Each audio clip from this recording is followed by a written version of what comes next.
Hi everyone, welcome to another mini vlog. তো আজকে সকালে আমি ডিসাইড করেছিলাম যে সব ডেলি বেসিসে ইউজ করা জিনিসগুলোকে পরিষ্কার করব। তো ফার্স্টে স্টার্ট করলাম বেড দিয়ে। বেডটা আর টেবিলটা আগে গুছিয়ে নিলাম।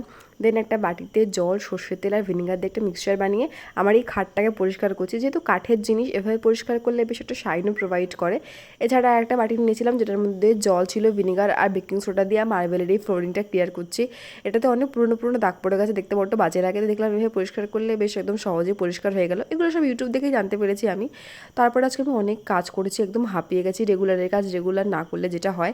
এরপর যাবো গাড়ি ধুতে। গাড়িটাও দেখলাম বেশ ধুলো পড়ে গিয়েছে, সেটাকে একটু পরিষ্কার করে নিলাম। আর আজকে দুপুরে ইনভিটেশন ছিল কাকিমণিদের বাড়িতে, বাট আমি না সেখানে গিয়ে কোনো ভিডিওই করিনি। তো যাই হোক, সকালবেলা স্নান টান করে নিলাম। এখন করবো ব্রেকফাস্ট। আর আজকে খাচ্ছি ওটস স্মুদি আর একটা ডিম সেদ্ধ। এই স্মুদিটা আমার এত ভালো লাগে, আমাকে ডেজার্টে দিলেও আমি খেতে পারবো। আর রাত্রেবেলায় আজকে কিছু ছিল না বলে একটু খিচুড়ি করেছিলাম নিজের জন্য, সেটা খেয়ে ঘুমিয়ে পড়লাম। So that's it for today. Tata.